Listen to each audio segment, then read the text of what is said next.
fasten your championship belts because this podcast is unprofessional.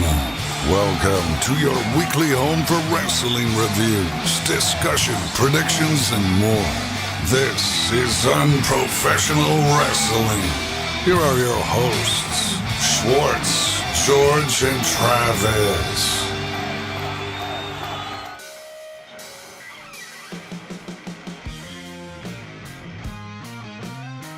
Ladies and gentlemen, we are coming off of probably the biggest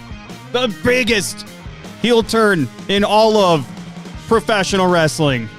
He has finally turned. John Cena is a fucking heel, boys. Holy moly. What a wild few days coming off of Elimination Chamber. Monday Night Raw was also pretty wild. Shorts, how are we feeling coming out of the weekend? This was cinematic. This, like George said in our message group, this was a movie. This was amazing. Everything was amazing. Well put in there. Absolutely. George, how about you? Same question. Definitely did not see it coming. No, I don't know if Biggest anybody did. surprise in a long time. I was really bummed because I couldn't watch it live. I was pretty busy through the weekend, and it was impossible to avoid that spoiler. So, like, I knew what happened. You know, I didn't know anything else that happened on the show, luckily, so by the time I could finally sit down and start watching it Sunday night, like, all the other results were a surprise to me. There was a lot of returns. There was a lot of returns. I think getting that one big spoiler was kind of nice in a sense because, like, you didn't see anything else on social media when you were, like, scrolling through stuff, right? Like, that's all you saw was the John Cena stuff. Yeah. Yep. I didn't know anything about Jade. I didn't see who won any of the matches or any of that. Yeah, it overshadowed everything, which was actually a blessing. 1,000%. So we can't really waste any time on this. I think we just got to get right in and kind of talk about what might be the biggest heel turn in professional wrestling history. And we'll do some comparisons and look at some other heel turns in the past. For now, we're going to focus on kind of what happened on Saturday. So, of course, we saw John Cena win the Chamber match, right? And we'll talk more about the Chamber match. But, of course, we saw CM Punk get screwed by Seth Rollins. Rollins came in when the door was open, stomped CM Punk. Bam, Cena took advantage. Cena wins the Chamber match. Chamber comes up while they're recapping. Cody comes down. They're chatting. Here comes the final boss. And for some reason, Travis Scott. That I can't make sense of this. I'm still curious about that. I have a theory. When we're all done. Okay. Also, if somebody can monitor the YouTube chats, because apparently YouTube is broken. So for some reason, Travis Scott was there. Travis and The Rock come down. Rock confronts Cody and says, "Hey, I'm going to open my arms. You're going to give me your soul." Cody says, "I gave my soul away a long time ago to this ring and these people." Crowd started going nuts. And then we got, "Hey, Rock, go fuck yourself." Crowd goes absolutely bananas. And why wouldn't they? Good stuff. That was really good stuff. It was uncensored. Netflix didn't censor that until yesterday, and I think it's still uncensored on Peacock. And then everybody's excited, and Cena's excited. Cena goes in for the bro hug. You know, you do the one-handed, your right hands like slap together, and then you pull each other in, bro hug sort of thing. And then as soon as Cena goes in for the hug, his face, his expression is unlike anything anybody's ever seen. Nobody has seen Cena make that face. Probably not in a movie. Definitely not in wrestling. And The Rock does the signal. He does the 2-finger throat slash thing. People are losing their minds. Cena pulls back, smiles at Cody. Bam! He kicks him right in the balls. I felt that. Wild. Absolutely wild. Cena is a heel. What is happening? Right move or wrong move? It makes Is there any sense. question? Well, It makes sense. farewell tour makes sense. This man hasn't won a match in what did we say it was like 7 years? It was since, I believe, 2018 since he's won a televised match. Yep. And I said, So- what sense does it make for him to win the chamber? If I was watching live and I saw him win the chamber, I'm like, why? What's his credibility? He won one match that he didn't earn his way Right. into because Yeah. he got help to win it. Now, now, after that match is over and all this goes down, I'm like, oh my God, it makes so much sense. Because here's the deal. This is how Cena got into the match without earning his way. The Rock did it. The Rock let him secure this spot in this match without earning it. You don't think We're it was all of connecting- his we're hard work the last 20 years? It doesn't fucking No. matter. We're connecting dots here, guys. Right. I So- love it. CJ's been going crazy in here. It's fucking CJ. It says, did anybody watch the Raw recap where they recapped a show that was mostly recaps? That's a lot of recap. What? Is he trying to say Raw was mostly a recap? A recap I of Elimination Chamber? All right. And then he said Travis Scott was pointless, and it's all uncensored on their socials too. That he saw. Yeah, I saw WWE post a clip from that, and it was uncensored. And they're letting this fly, as they should, because it fits the story very well. It does. Mm-hmm. It does. Yeah, this curveball at which I think I saw on Chris Van Vliet. Cena actually said that this was going to happen last year, February. He said if it makes sense because we all, if someone's been a face their entire life, there's something that's going to drive them to be a heel and to make the wrong choices, and they have to live with those wrong choices and just go that direction. So- it's true. So I think I sent you guys also the video of Chris Van Vliet doing the interview with John Cena when Ricky Stenicki came out. And he was talking about how he almost became a heel during Rock and Cena 1 at that first WrestleMania. Mm-hmm. There were rumblings of it. He said within 48 hours, he had new attire picked out. He had a new theme song, which was basically a remix of his original song with different instruments. And I wonder, if we're going to get any of that, or if we're just getting George Cena with a grumpy face. We're going to get a shirt that says give up. Oh my God. Oh, it's so good. It's going to be never give up, and the never is going to be crossed out. True. That's so good. George, you're a genius. Do you think they go the route like they normally do, or they just take their uppity songs and then they just kind of lower it and slow it down and make it just like grumpy? Maybe they'll do that with this. I guess it depends on who's doing the music now. I don't know Hopefully if it's not Def I Rebel. don't like it. Oh man, I'm so excited for this. Phil says, "Tell me why you guys think this is bigger than Hogan turning in 1996." We're gonna get there because that is like the ultimate comparison. So later on in the show, we're gonna talk about some of the biggest. So let me break the show down a little bit. We're gonna talk about Elimination Chamber. We're gonna talk about the couple bigger things that happened on Raw. Then we're gonna talk about some of the biggest heel turns in wrestling history. Phil, stick around. Please stick around. I hope you don't have anything else to do. We're gonna talk about that because that's kind of that's a big topic right now, right? Because we don't see heel turns like this almost ever. Like this, it's like a once in a lifetime event, and like the only other one that compares to this probably is Hogan in '96. But like I said, we're gonna get there later. In terms of what we saw on Saturday, this was ground shaking, monumental, and this completely changes the landscape of WrestleMania this year. It was the most sense. It made the most sense, which I'm gonna harp on that forever. This turn makes the most sense.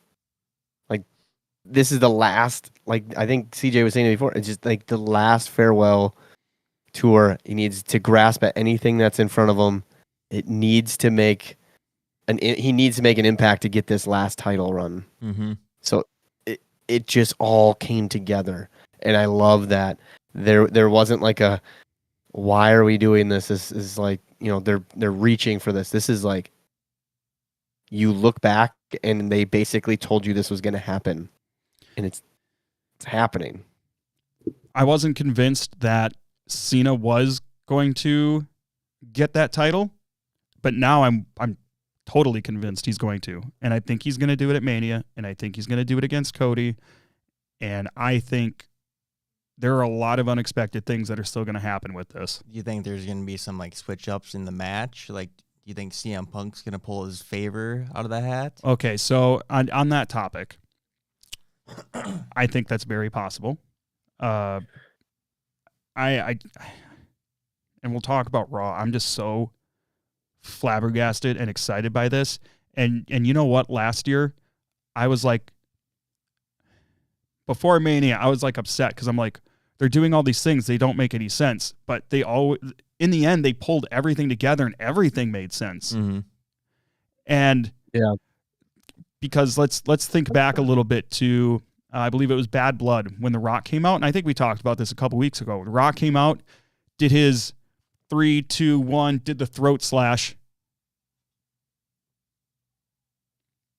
Hello? Did you guys see Elimination Chamber? He did 2 fingers. Well, outside of how many fingers, I mean, he came out and he did the throat slash. So, like, has this been the plan all along? Right? Mm-hmm. Yeah, I don't know. Yeah, That's a good, I'd say good so. question. I like I said, we are connecting the dots, and that was a great detail. DJ, he said, I thought Def Rebel was canned already. I don't know. I hope so. They but I don't know. They were. Also, wild prediction on CJ's end. Either at SummerSlam or John Cena's very last pay-per-view, he'll face The Rock and turn face again. At his last pay-per-view? Like his last match. No, well, that doesn't make sense. Why wait think- until... That doesn't make sense. I can see this going a couple different ways. One of them being...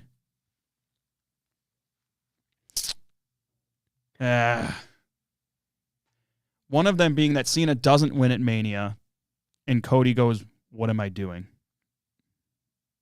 Like, what have I become?" And he starts to face reality, and I made these choices. I don't know, he's gonna have like an epiphany that, he's being a bad guy, and what am I doing with my life? Because he doesn't beat Cody, and Cena gets him to see like the error of his ways or whatever. That's one way I see it going. Possibly. I see John Cena winning and being a filler champion just to get that 17th. Is it 17th? Yep. Title reign. 17th. And then I see Punk beating him. I don't even see that being like a filler championship necessarily. I don't know. When someone doesn't, basically, we don't see anybody with that championship less than, I don't know, 8-10 months. We haven't seen it in a long time because of Roman, but that title is basically supposed to be on someone for at least a year, the very least. Well, And if it's less than a year, then you're basically filler champion. I mean, it never used to be that way. Needs to be Well, like now it every is. 2 or 3 months. I mean, I'm glad we're getting Well- longer championship reigns, but I wouldn't say like it has to be a year for it to really be a legitimate run. Well, Roman changed the game.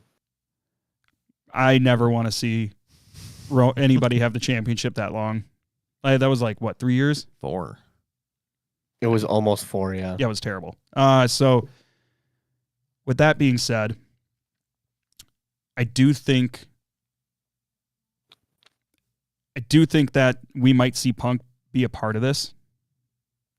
Oh, he will. Yes, he will. Either the match at Mania or just heavily involved in the story. And obviously it's because we know he's hell-bent on the WrestleMania main event. And last night in his promo on Raw, he said, "And people think I've exhausted all options to main event WrestleMania." indicating he has not exhausted all those options. What's the one option that he has not exhausted? He's got Paul Heyman. He has the favor. Mm-hmm. How do we see Punk possibly being involved, utilizing the favor? Beating Seth Rollins next week. Roman Reigns. I think Roman Reigns does some sort of MacGyver thing, gets a spot, and somehow Paul Heyman convinces him that he needs to back out and he needs to pay his debt for CM Punk. Okay. Whether that's Mania or some other time. I think. All right. While we're talking about it, we're on the topic of Raw somewhat, sort of a little bit here. So let's start talking about Raw, just because I think that's gonna play into this. Monday Night Raw starts. CM Punk comes out, fucking guns blazing. This guy is hot. He is pissed, and rightfully so, because he got screwed at Elimination Chamber. Everybody wanted Punk to win. There were boos when Cena won. You wanted Punk to win. Don't shake your head. You watched the Cena. show. We said Cena was going to win. We wanted Cena. I'm not saying you guys specifically. I'm saying the majority of people did. People booed when Cena won. They wanted Punk to win. I'm not saying that as a Punk mark. That is just the fact. Because A, it made the most sense. B, he's never been hotter right now. Or he's never been hotter than he was ever before. Like, this is the most popular CM Punk's probably ever been, and the most momentum he's ever had. But he's just getting all these other feuds that are just like stepping in the way. Right. Okay. So that's where I'm going with this. So anyways, Punk comes out, says he's liable to get Raw canceled from Netflix. So you know he's about to lay down some good work, right? Starts talking about Cena, starts talking about Rock, and then he starts to get to Rollins and talking shit to Rollins. And the second that his name is brought up, Rollins comes out and Punk runs up the entrance ramp to meet him, and they are brawling. And the crowd is on absolute fire. Like, the crowd was so into this, and they were so loud. Punk and Rollins are fighting. Security comes down. They keep separating these two. They keep getting back into it. And the second that they met back up and started hitting each other again, the crowd just huge pop every single time. So it was a lot of fun. The crowd was super into it. Later on in the night, they find each other backstage. They're fighting again. Crowd is super into this again. Later on, it's Adam Pearce and Seth Rollins by Seth's bus outside the arena.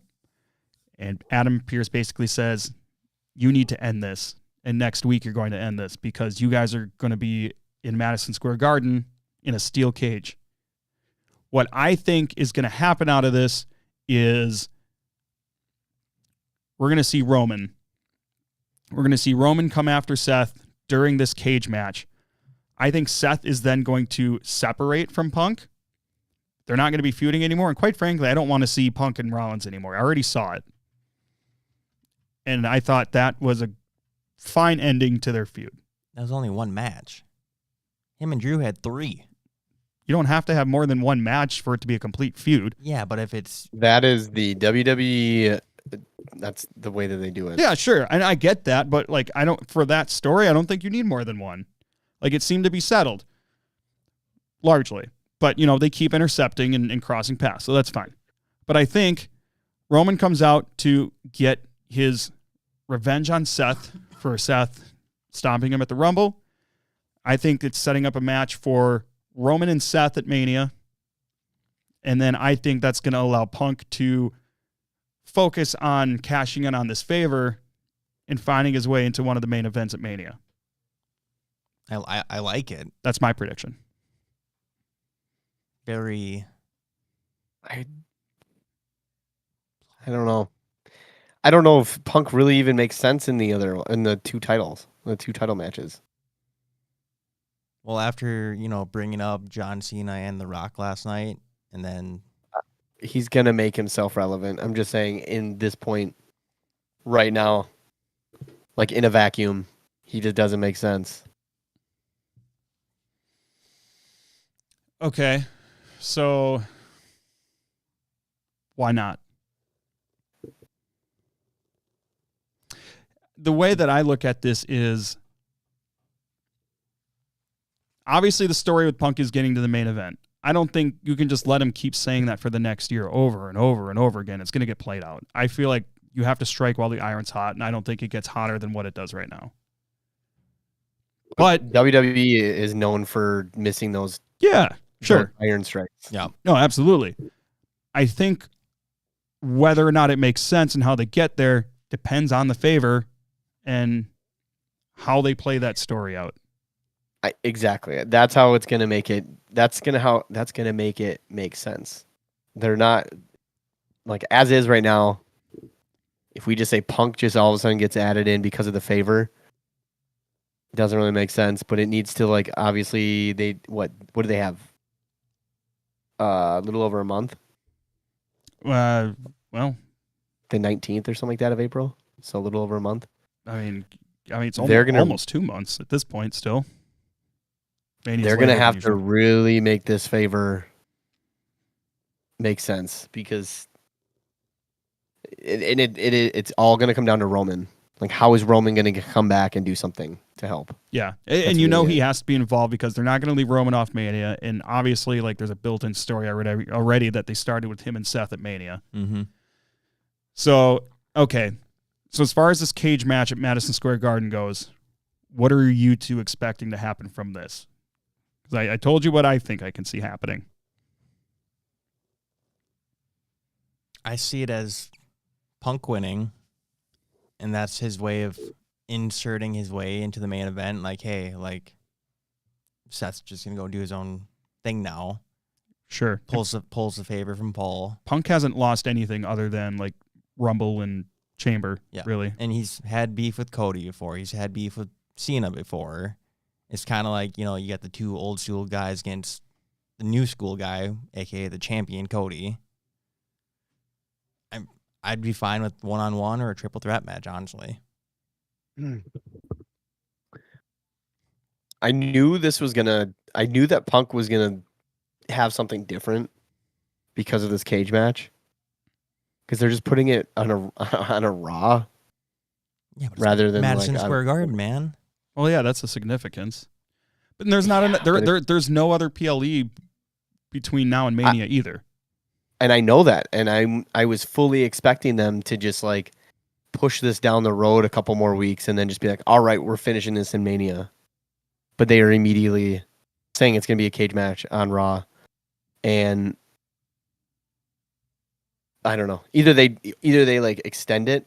Now I'm just looking at Logan's. Logan said Seth wins and they draw it out to Mania main event or not. I don't think so. I'm kind of thinking that where it's like either they somehow extend it where there's like almost like a no contest, or like Roman comes in and just annihilates both of them and they're just standing there and there's no contest, and somehow Punk is involved with those two.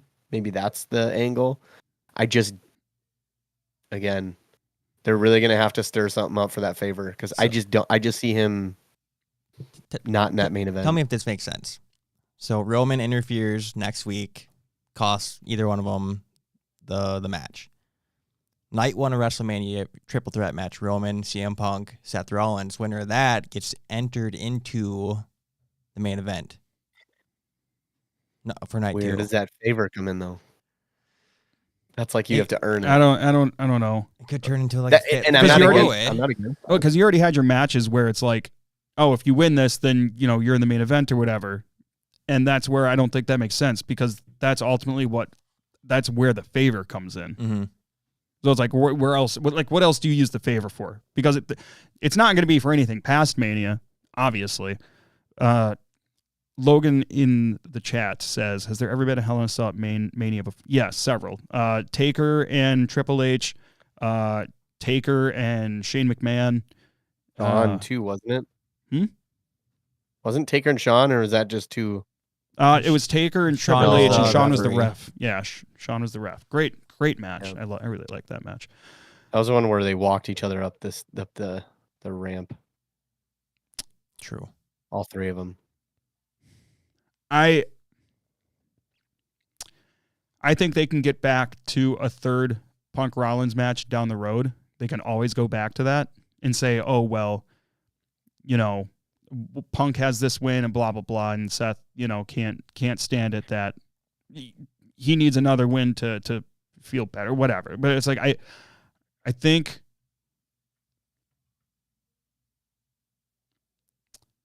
Roman interferes. I don't think we get a decisive winner. Right. I mean, there has to be a decisive winner, but I think Punk might win because Roman is out for blood against Seth. They both get speared through the cage and both land at the same time. Yeah, sure. Why not?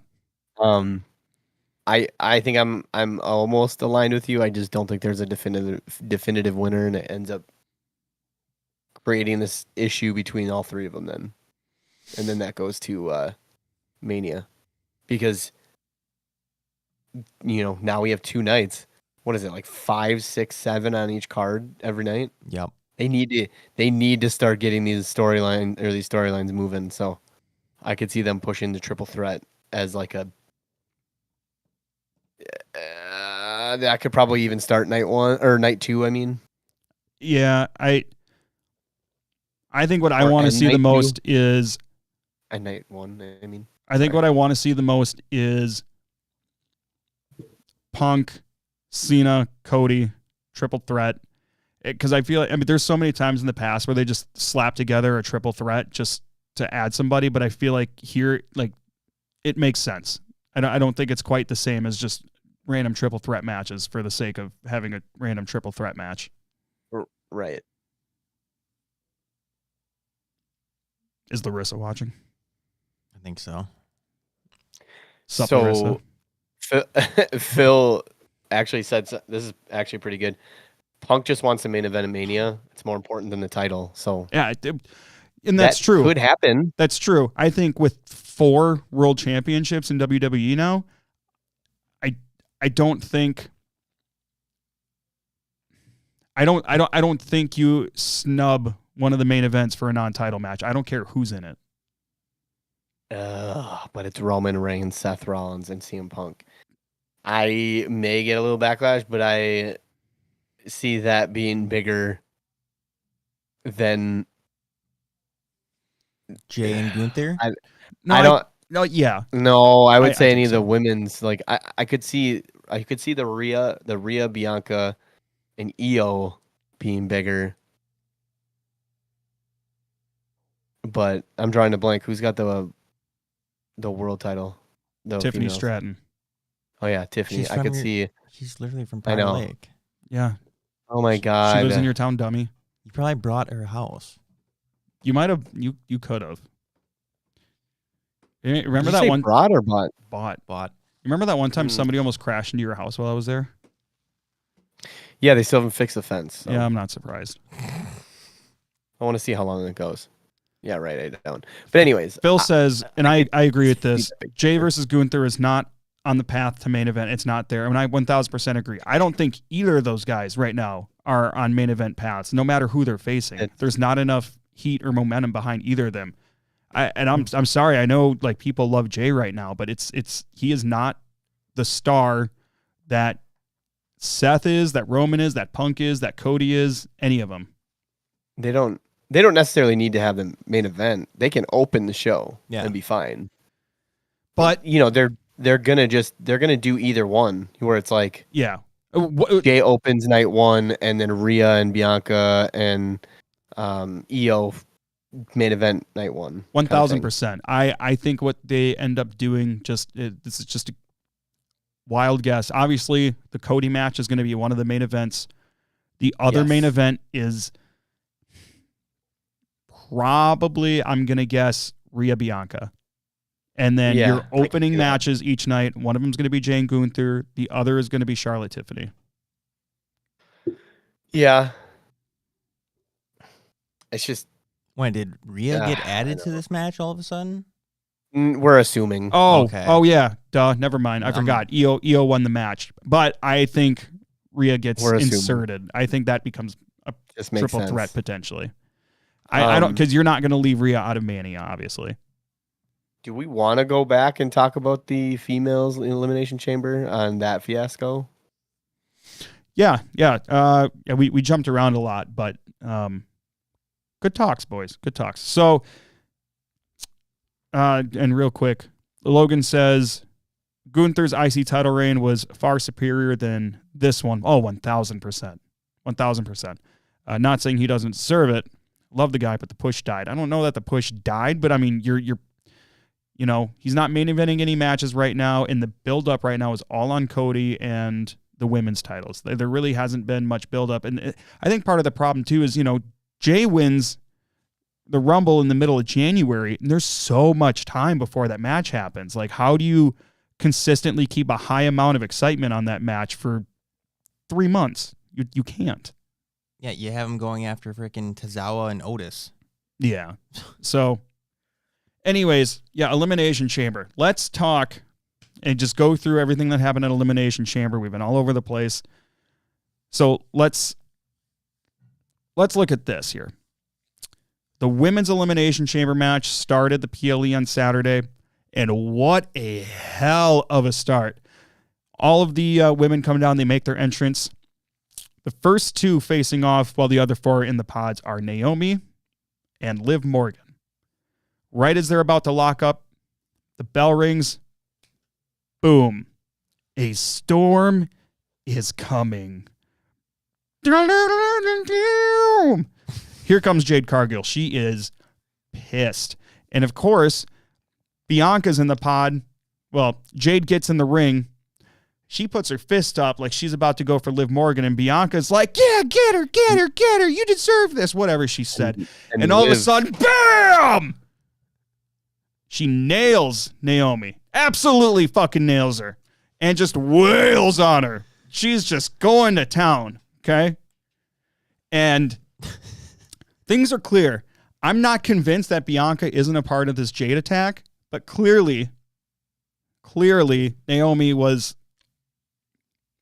largely responsible and at least did the physical part of it. I really wonder if Bianca directed Naomi to do this or was in cahoots with her to have Jade attacked or something along those lines. What if Bianca dressed up in like neon and all that stuff and pretended to be Naomi and attacked her? I feel like that's kind of a stretch, but I like it. Well, because then, yeah. Well, I don't know. I don't think it's a stretch. So Jade was hurt, right? And they were the tag team. Well, I don't know if anybody really knows for sure.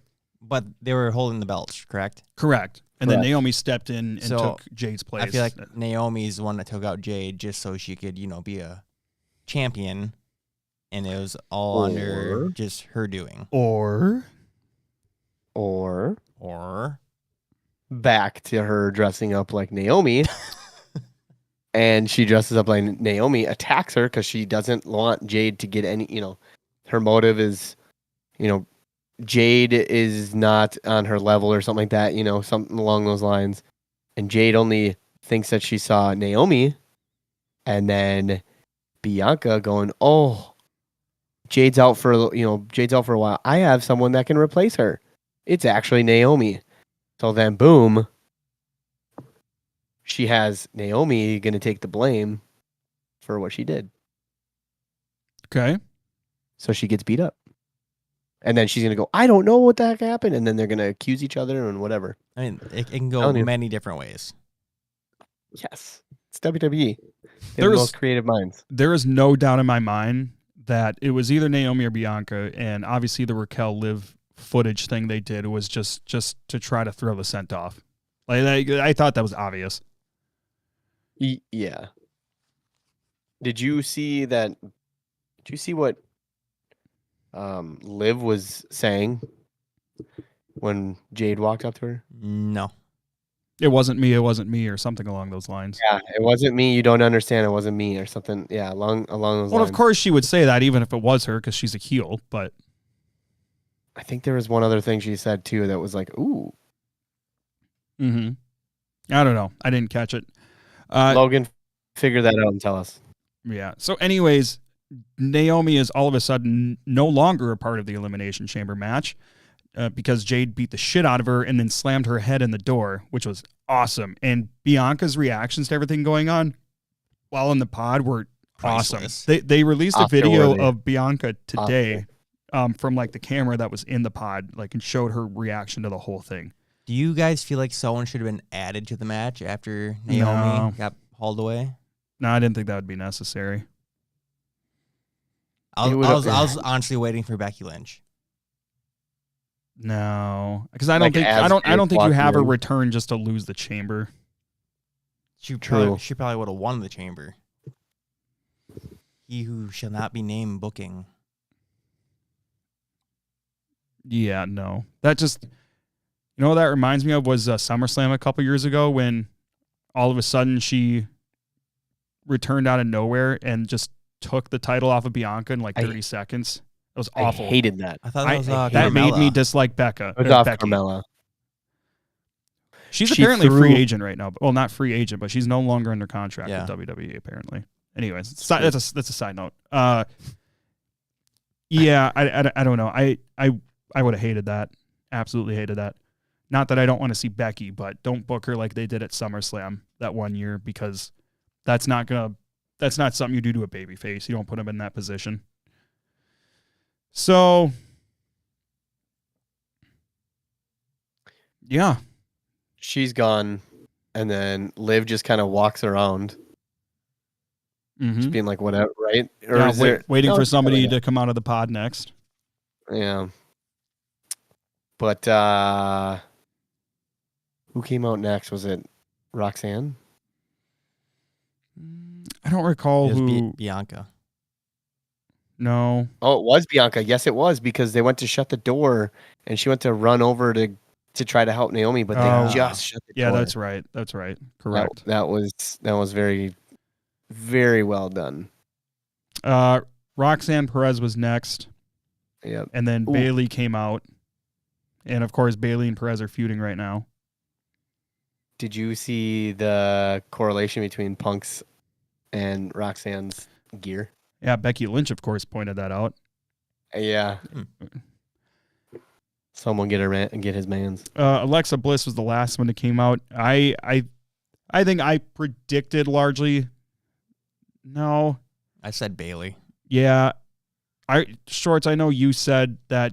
I believe you thought Alexa Bliss simply because of the whole Wyatt thing. That's obviously going to be happening. Mm-hmm.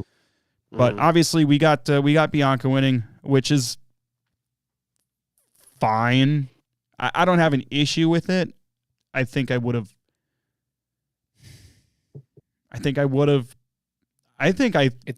predicted Perez getting it.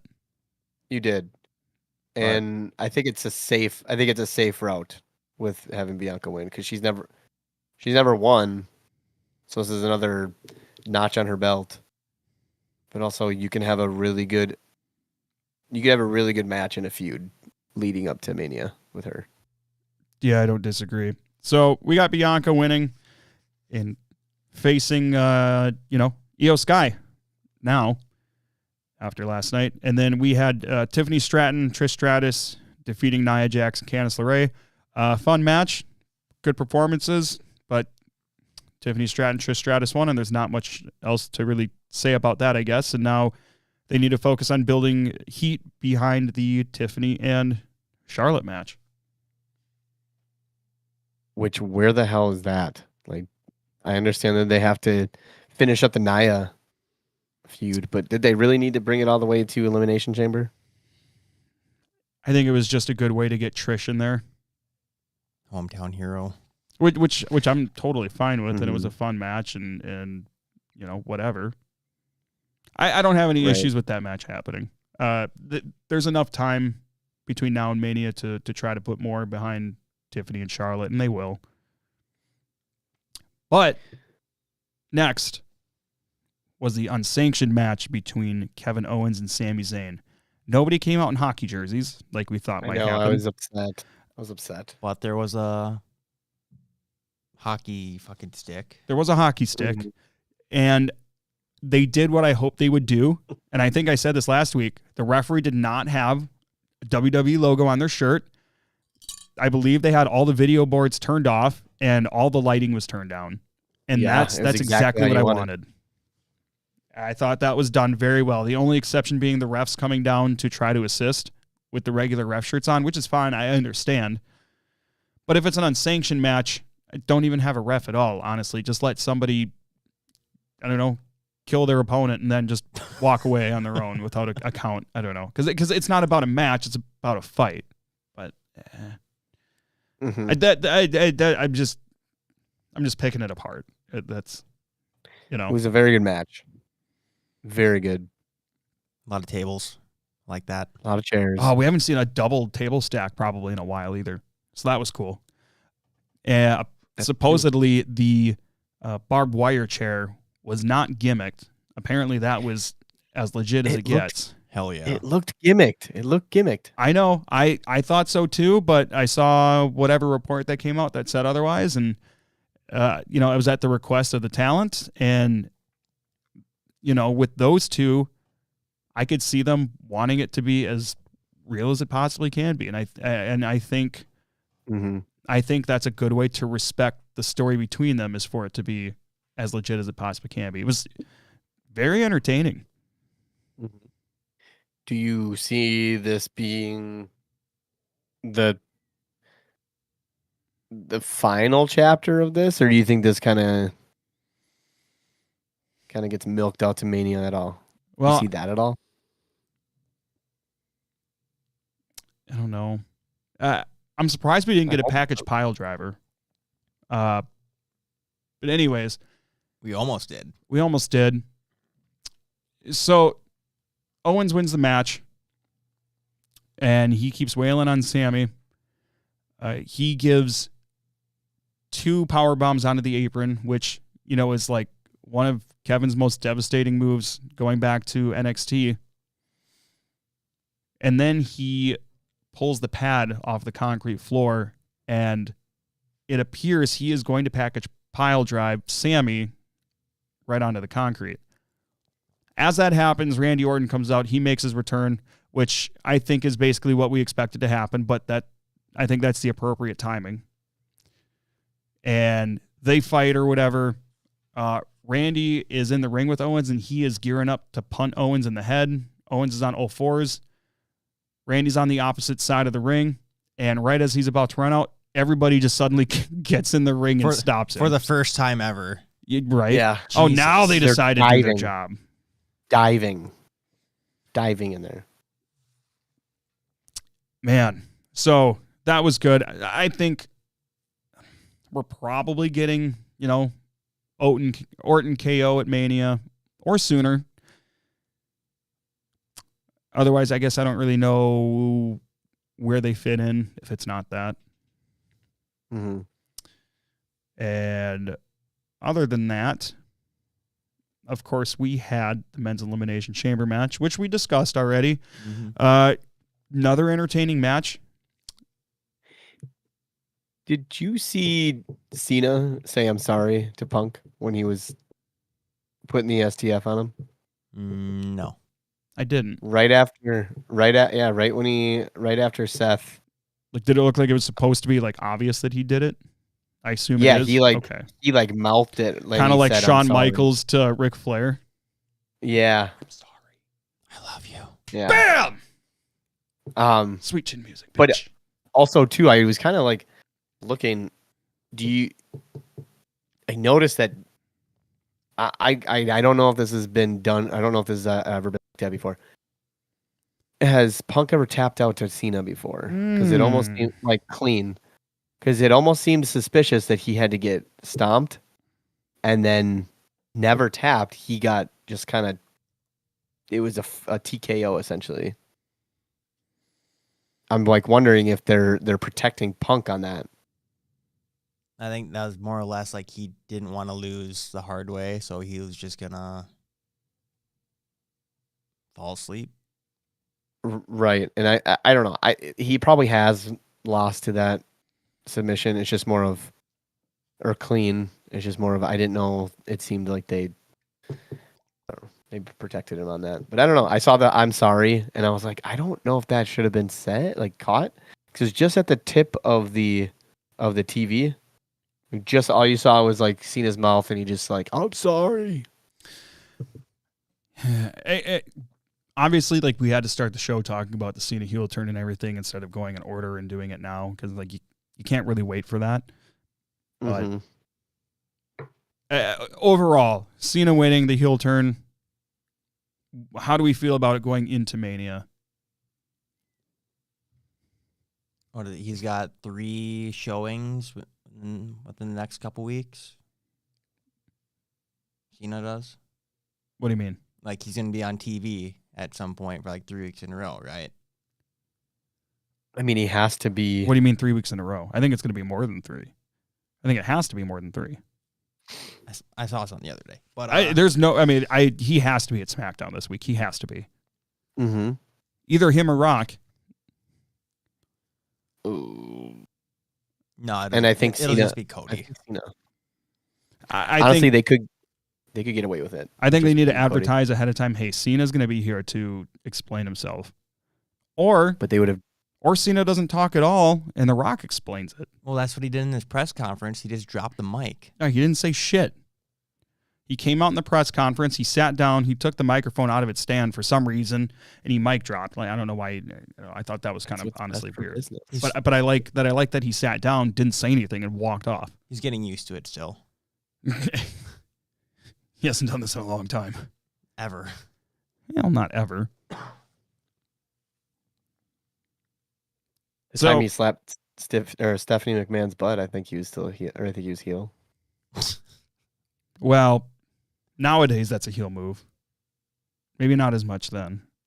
He rapped, and then she presented it to him, and he just little tap. Well, I guess that's an implied consent, perhaps. Yeah, she wanted it. Anyway. Just kidding. Anyway, I'm gonna get in trouble.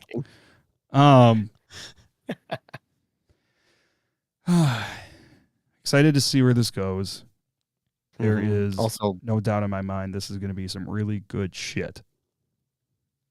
I did like that CM Punk got to sleep Logan Paul. Hell yeah. 1,000%. I don't think they realized Logan Paul isn't just getting heel boos. He's getting absolute go away heat. Go away and fuck this guy heat. 1,000%. Yeah, he did the same thing that he did last year by drawing on the plexiglass. Didn't he draw with his breath, and this year he drew with a marker? Or did he draw with a marker last year? Markers last year. He made horns and Kevin Owens.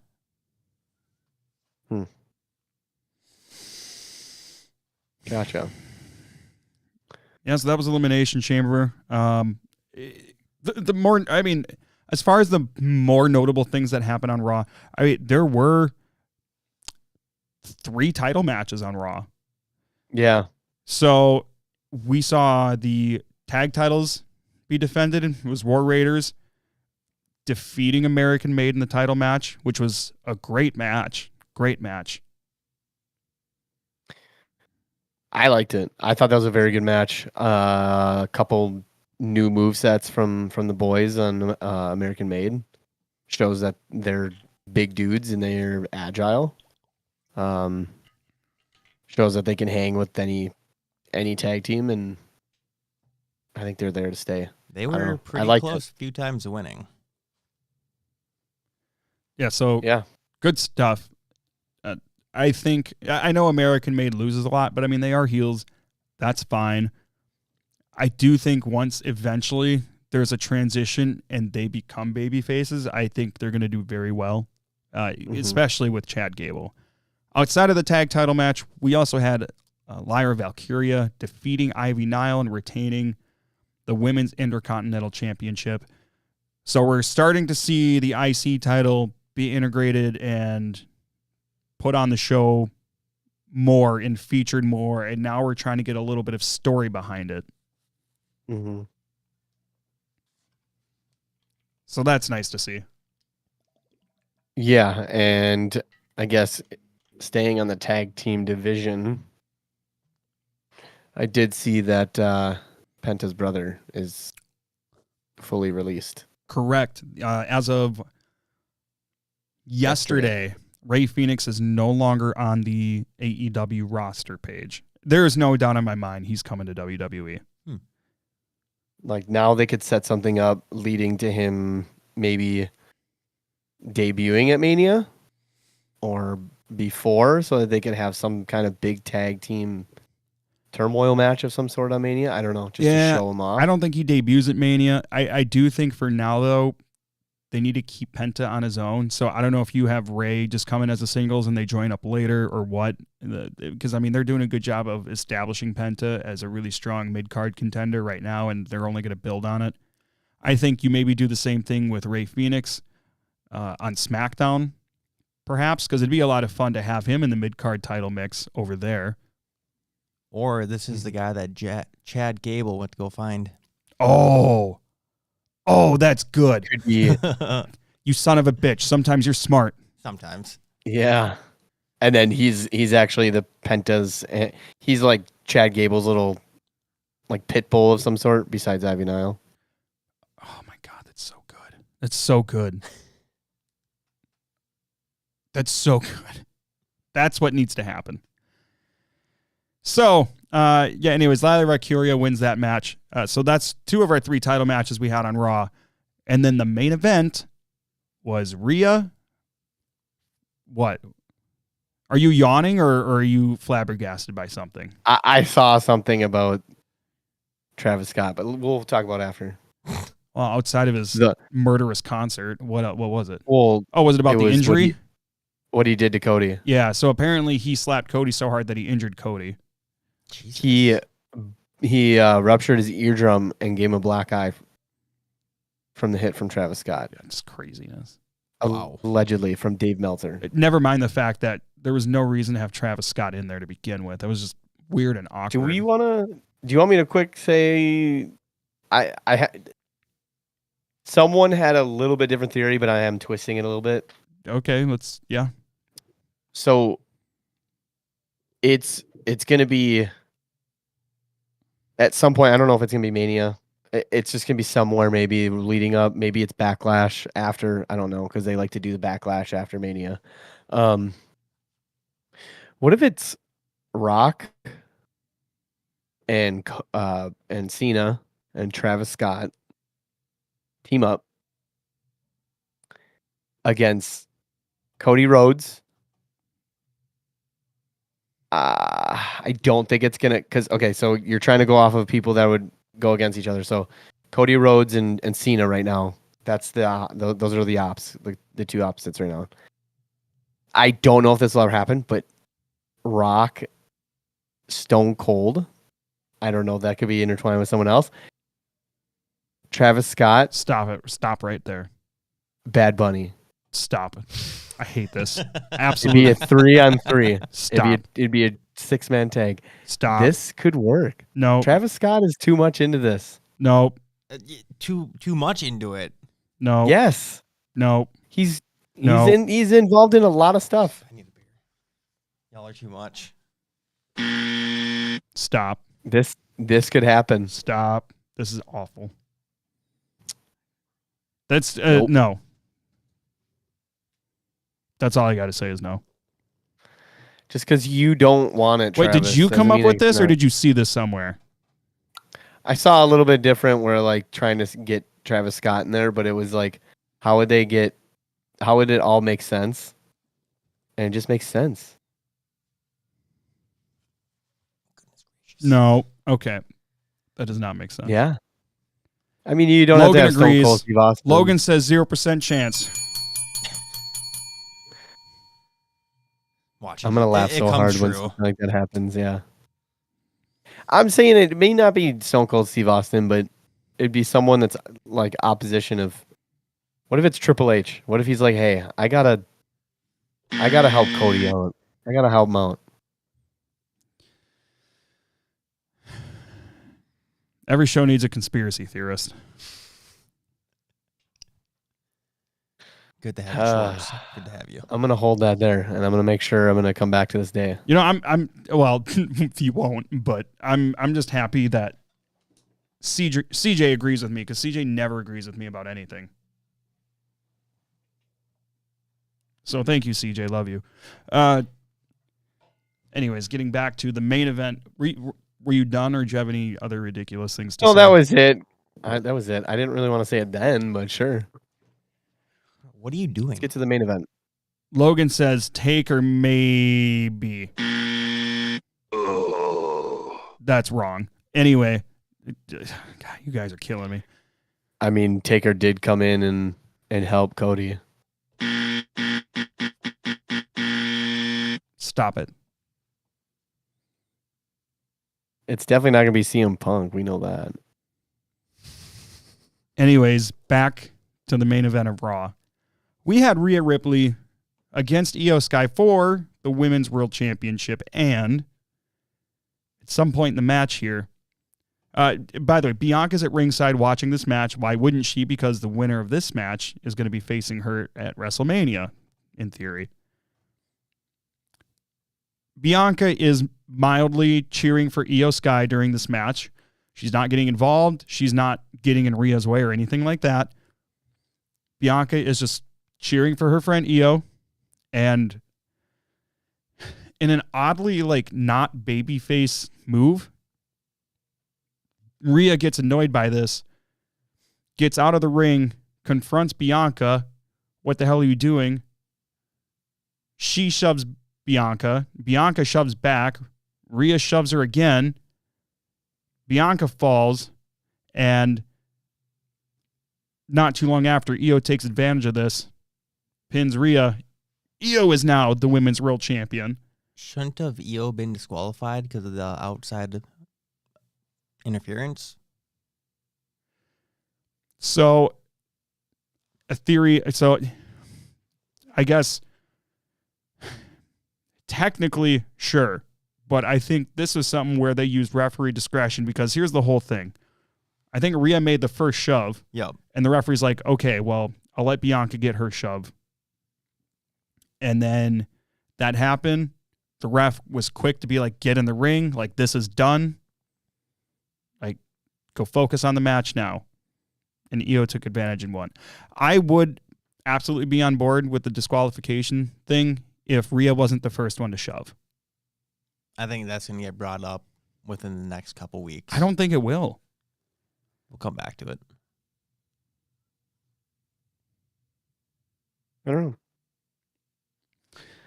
know. That's what we're looking at. And you're not going to leave Rhea off Mania. So I think there's a good likelihood that this becomes a triple threat match. Rhea, Io, and Bianca at Mania.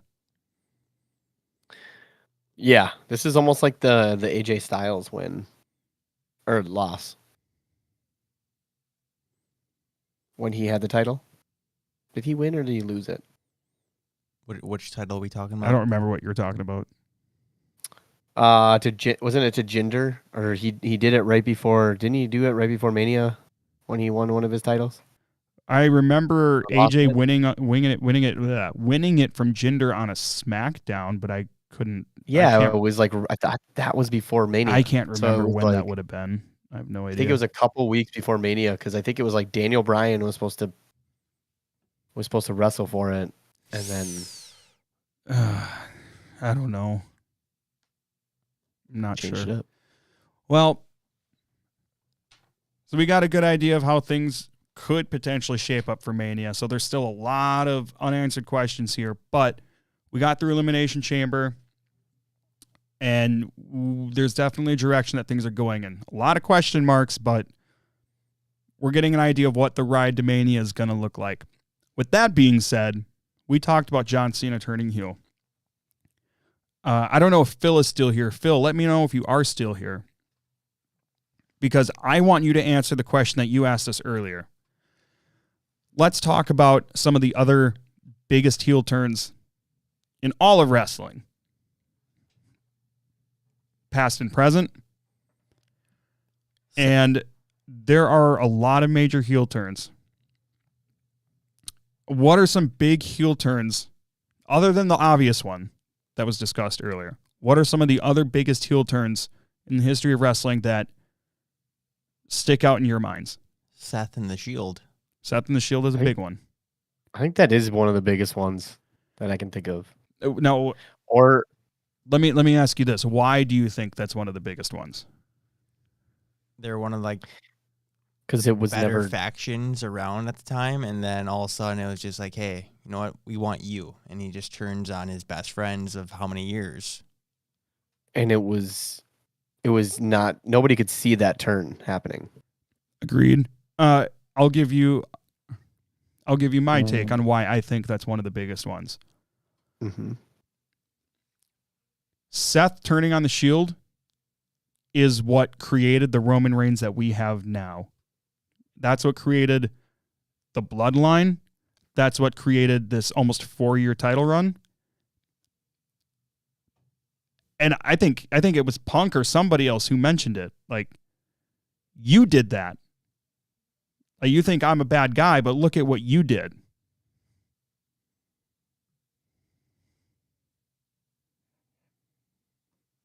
Right.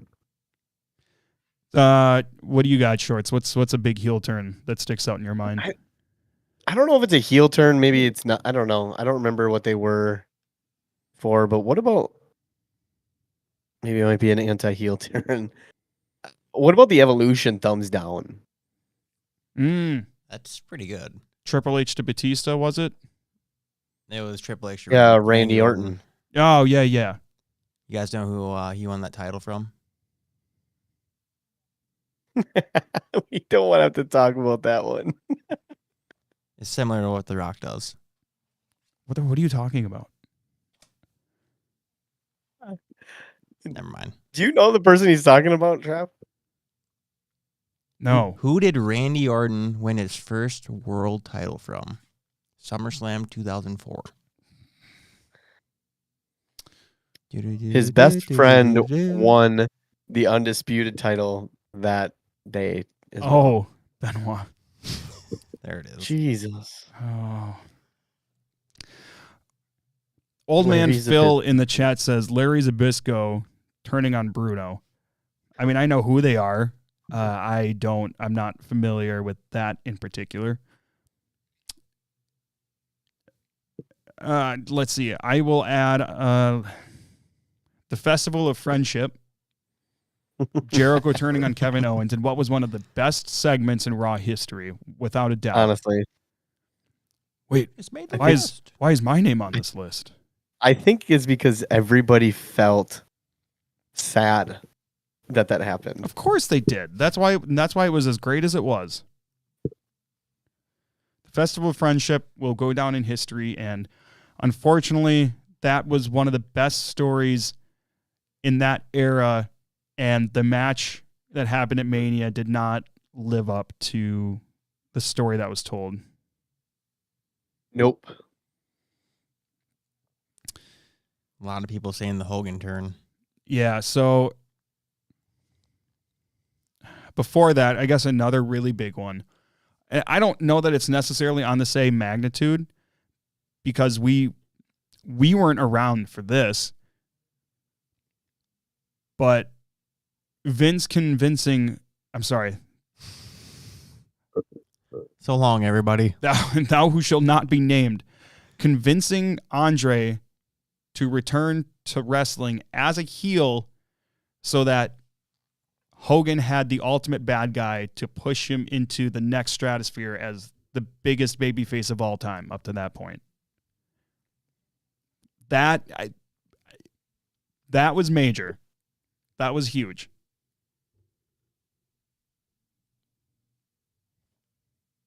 You got that from the documentary, didn't you?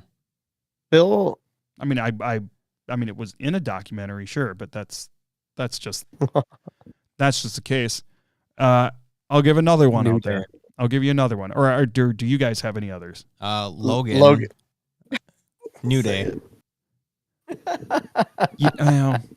I mean, I like that, Logan. I think, yeah, I agree. Very recently, absolutely. I agree that the turn was great. The follow-up to that, I'm struggling to see what it's doing for them right now.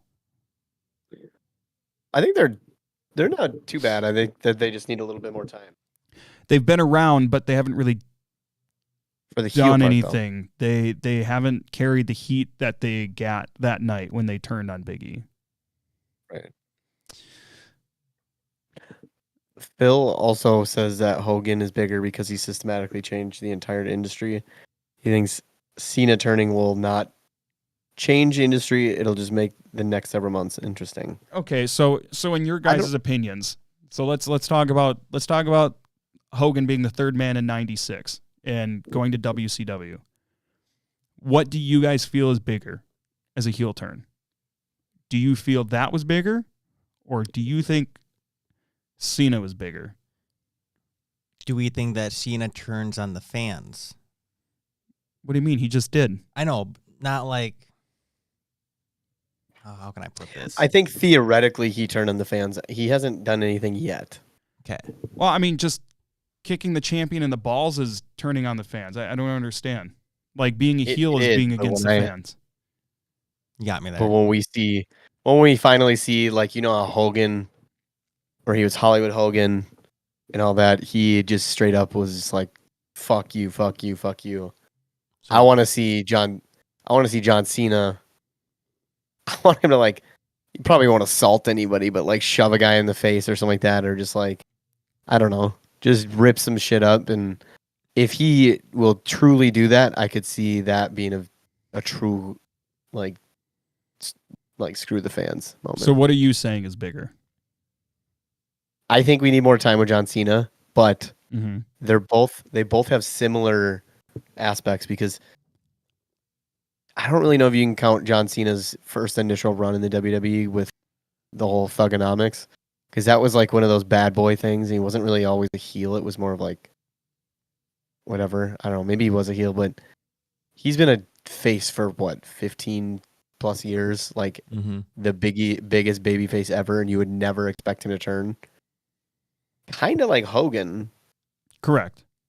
And I think that's basically similar. I think that's why you can compare these two as well as you can. I don't think without this Cena heel turn that we just got, I don't think there's a question about what's the biggest heel turn in history.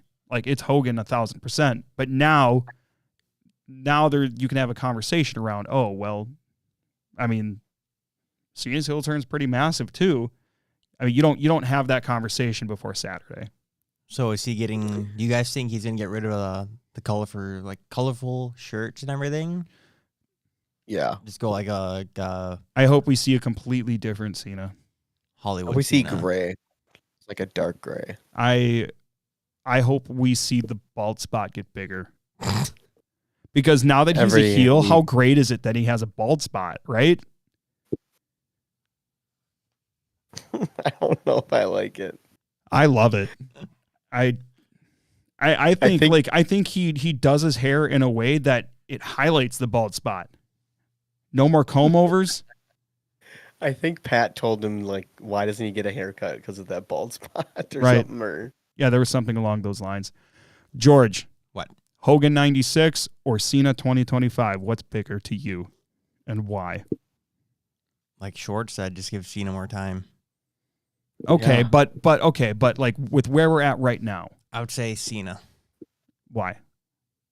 Well, I obviously wasn't watching wrestling back in '96, but Yeah. watching Cena, the last 20 plus years. So you have a connection to it, yeah. and that's fair. They're both so similar in the sense that they were both big baby faces for a long time. They did. Like, and you would never expect any of them to change. Here's where I think you make the argument for Cena is that Cena was a huge baby face longer than Hogan was, especially at a mainstream level. Hogan was a big mainstream star, but it's been like 21 years that Cena's been a baby face. Also,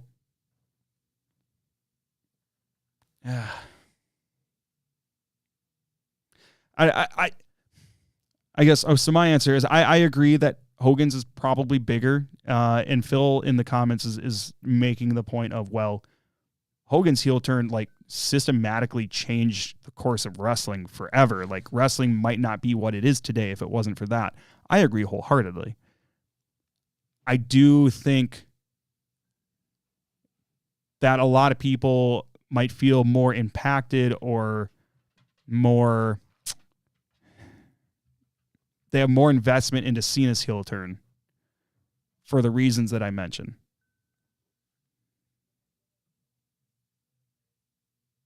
Yeah, I could.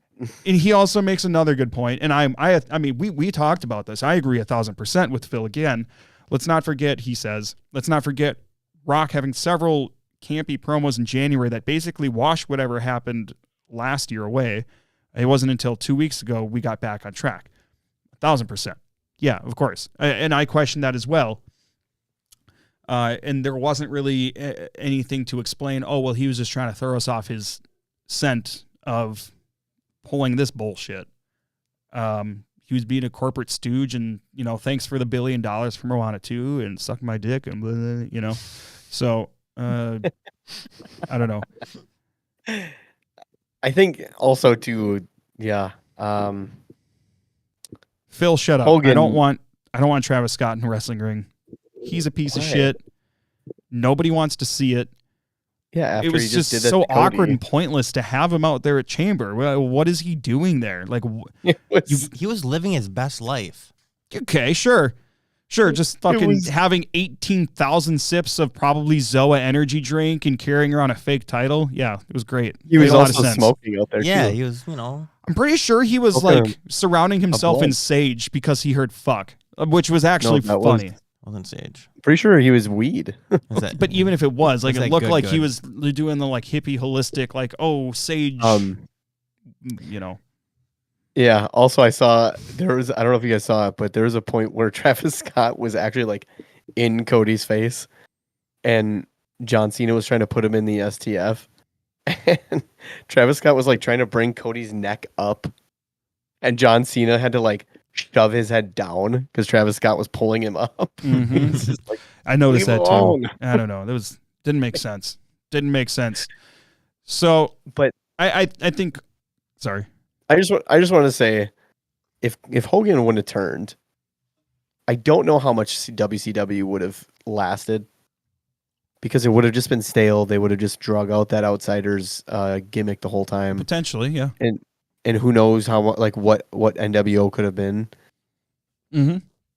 I don't know if that would have, if WCW would have been prolonged, you know, would have had the longevity as it did without Hogan turning. Yeah, absolutely. Absolutely. Let's see.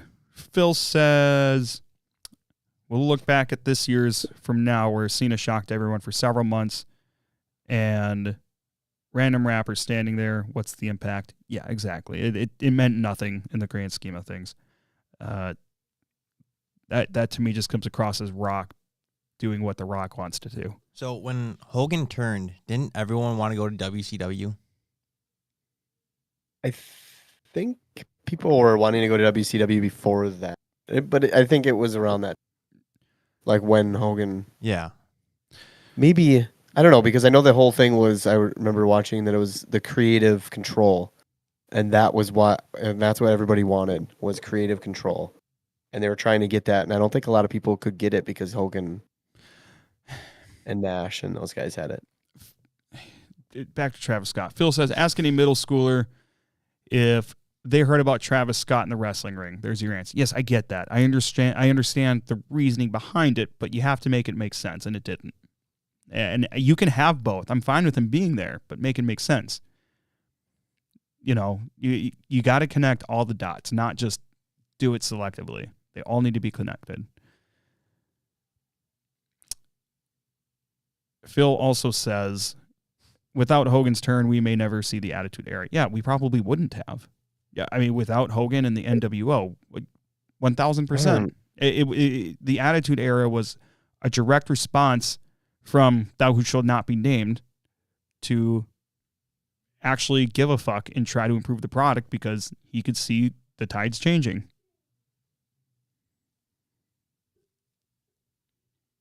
Yeah. I don't know. I mean, we have there was Eric Bischoff, and he was pretty good at his job. So he could have. It all depends on He who could you have. ask. I mean, he brought us Goldberg. So For a year. and where in WWE? Yeah. No, I'm saying he created Goldberg. Oh, yeah. All in all, I think we agree. As a whole, Hogan, bigger turn. Absolutely. 1,000% agree. I think in a vacuum, yes. I think,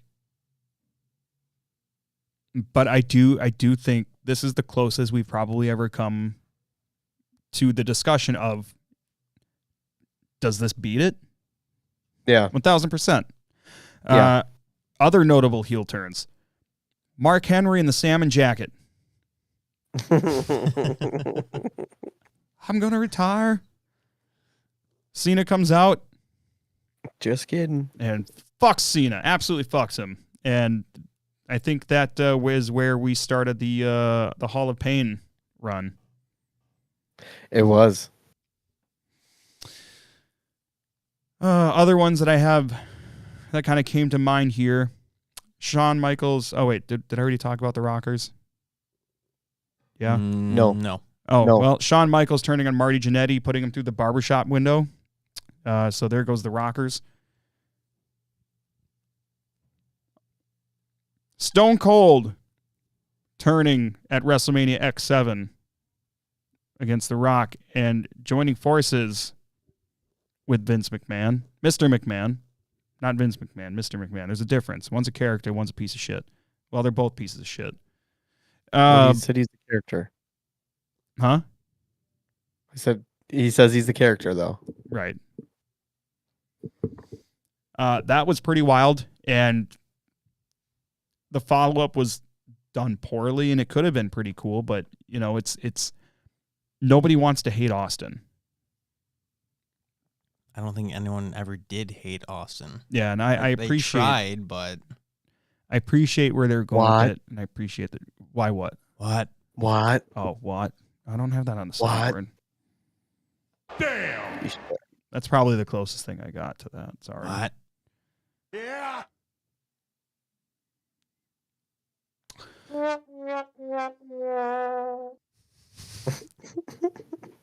Where the hell did you get that? Is that on Discord? Yeah. Another one. I don't know how much of NXT you guys were watching in 2017, but Tommaso Ciampa turning on Johnny Gargano at TakeOver Chicago after they lost the tag titles was incredible. And the matches they had that followed that, incredible. That was really good stuff. I know, George, you mentioned off air Kevin Owens after his debut in NXT. And yeah, I can kind of go along with that because he, you know, more or less debuted as the anticipated babyface that just came over from Ring of Honor. Mm-hmm. Comes out to congratulate Sammy on his win or whatever the case was. And then they were walking up the ramp together. Then all of a sudden, Kevin Owens turns around, slams Sammy against the entrance ramp, and power bombs him on the apron. And that was the first Kevin Sammy feud we had. Mm-hmm. Hell of a history they've had, even before WWE, back all the way back to Ring of Honor, El Generico and them like in a ladder match, and Kevin Steen. They've turned on each That's other right. like 5 fucking times. They're best Mhm. friends. Not anymore, I guess.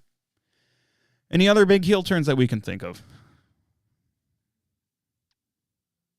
What about Nikki Bella turning on Brie Bella? It was huge. I don't even talk about them.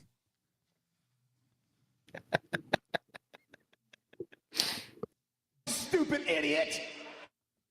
Oh, Phil actually just said that right after I said it.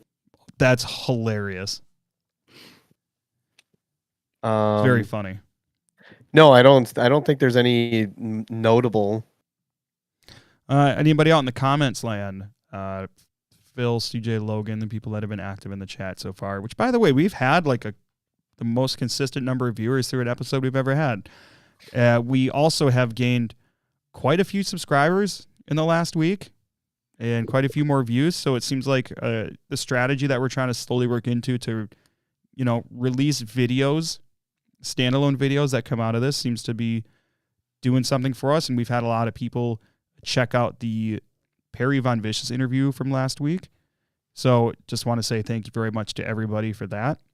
A Sergeant Slaughter turning on America. Yes, absolutely. And aligning himself with Iran or whatever it was. He comes out instead of his military cap, he's wearing a fucking turban or whatever it was. Christ. A beret or something. I don't even know what it was. Yeah, I don't know either. I'm not a hat expert. I wear a hat, but that's about all I know. As do you. But About the Montreal screw job. yeah, parts? I think it's notable to mention. I don't know if you call it a heel turn, but Vince McMahon very clearly became. He became Mr. McMahon because of that. That's true. That is the origin of Mr. McMahon. Facts. Oh, That is. I think it's worth a mention. Sure, I'll go with that. Okay. word for word, yes. Yes. I mm-hmm. I think that's about it. That's all that I've got as well. Evolution on Eugene. Evolution is a mystery. Yeah. Yeah. Yeah. Yeah. A little late. I had to find the button. I need to redo the soundboard. Sometimes I forget it's here, but what's this? Oh, hell yeah! Forgot I had this in here.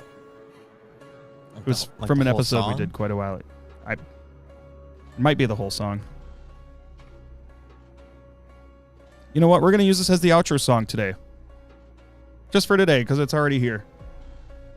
Well, any other final thoughts, boys? I'm very excited for Mania. I'm ready. Are you both going to be here for Mania? Both nights? Good possibility. We're doing bets. We're doing slap bets. We're doing chop bets. I'm absolutely putting money in. You got to do guys are. your beer shoe again because someone didn't record it. All right. Well, we'll figure that out. True. We'll figure that out. I might do a boot shoe. All right, boys. Well, with that, want to thank everybody for boot tag. all the views and everything that we've been getting and the subscribers and everything that we've been gaining in the last week. We really appreciate that. Of course, you can always find us on Apple and Spotify and hopefully wherever else you can get your favorite podcasts. Just search Unprofessional Wrestling. Leave us a review. Leave us 5 stars and all that jazz. And don't forget, you can also check us out on Facebook, Unprofessional Wrestling Podcast, and on X. You can search the same thing there. Make sure that you subscribe right here on YouTube. You can catch us live every Tuesday. Once the summer gets busy, I can't promise we'll be live every week, but we're going to try to keep the content coming, and we're trying to come up with more and more content as the weeks go on. Really good stuff. Great show, boys. Can't wait for next week. Ladies and gentlemen, we are on the road to WrestleMania. We'll give ye a salute, and we will see you next week right here on the Unprofessional Wrestling Podcast.